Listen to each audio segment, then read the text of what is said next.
নমস্কার বন্ধুরা, পূর্ণিমাস কিচেনে আপনাদেরকে সবাইকে স্বাগত।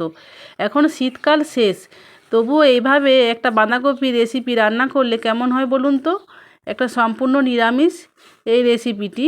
চলুন তাহলে দেখে নেওয়া যাক আমার এই রেসিপিটি। আমি এইখানে হলুদ আর লবণ দিয়ে জলটাকে ফুটতে দিয়েছি। তারপরে জলের মধ্যে আমি কেটে রাখা বাঁধাকপিটা দিয়ে দিলাম। এইভাবে আমি বাঁধাকপিটা একটু বড় বড় সাইজে কেটেছি। তারপরে বাঁধাকপিটা আমি একটু ভাপিয়ে নিলাম, ভাপানো হয়ে গেছে। এবার আমি এটাকে নামিয়ে নেব। তারপরে এখানে আমি যে মশলা দিয়েছি, পোস্ত, কাজু আর চিড়ে রাখা কাঁচা লঙ্কা, ধনেপাতা আর টমেটো কুচি। তারপর কড়াইয়ের মধ্যে আমি তেল দিয়ে দিয়েছি, সর্ষের তেল। এখানে আমি 5 ফোড়ন দিলাম, একটা গোটা লঙ্কা ফোড়ন আর একটা তেজপাতা। তারপরে আমি এই ফোড়নগুলোকে একটু ভেজে নেব।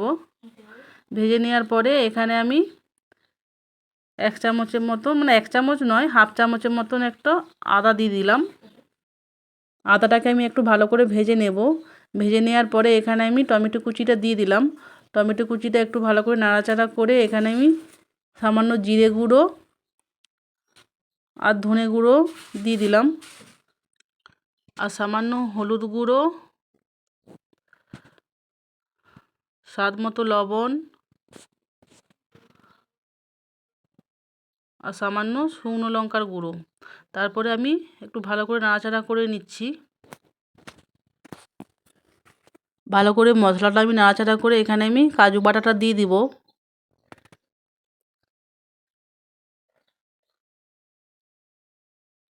কাজুটা দেওয়ার পরে একটু নেড়ে নেব।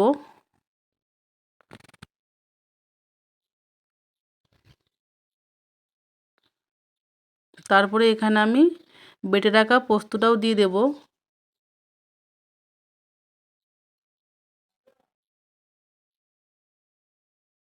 পোস্তটা দেওয়ার পরে ভালো করে আমি মশলাটা কষে নেব। এখানে আমি শিল দেওয়া জলটা একটু সামান্য দিয়ে দিচ্ছি। জলটা দেওয়ার পরে আমি একটু ভালো করে মশলাটা কষে নেব।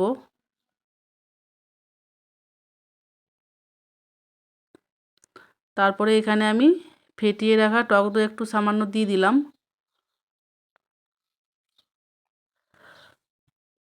এইভাবে আপনারা একবার নিরামিষ এই কপির তরকারিটা করবেন, দেখবেন খেতে খুবই সুন্দর হয়। গরম রুটি এবং গরম ভাত দিয়েও খেতে খুবই ভালো লাগে। তারপরে এইখানে একটু সামান্য কাসুরি মেথি আমি দিয়ে দিলাম।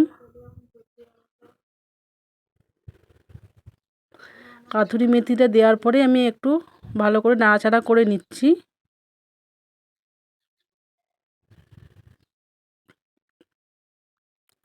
মশলাটা আমার কষা হয়ে গেছে। এবার আমি ভাপিয়ে রাখা বাঁধাকপিটা আমি দিয়ে দিচ্ছি। বাঁধাকপিটা দেওয়ার পরে এবার ভালো করে নাড়াচাড়া আমি করে নিলাম। ভালো করে এটাকে আমি ঢাকা দিয়ে দিয়ে একটু ভালো করে কষে নেব।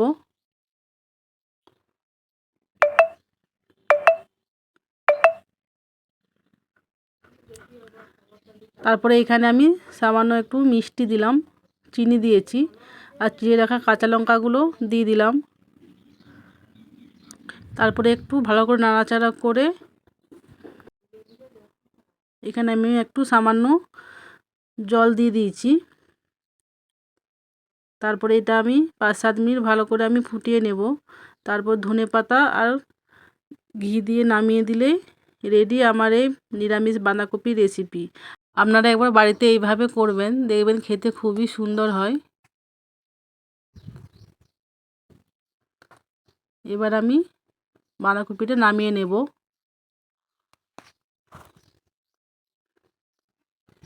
দেখুন বন্ধুরা, দেখতে খুব সুন্দর হয়েছে।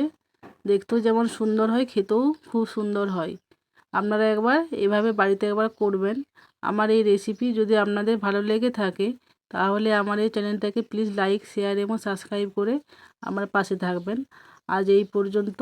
সকলে ভালো থাকবেন, সুস্থ থাকবেন। ধন্যবাদ।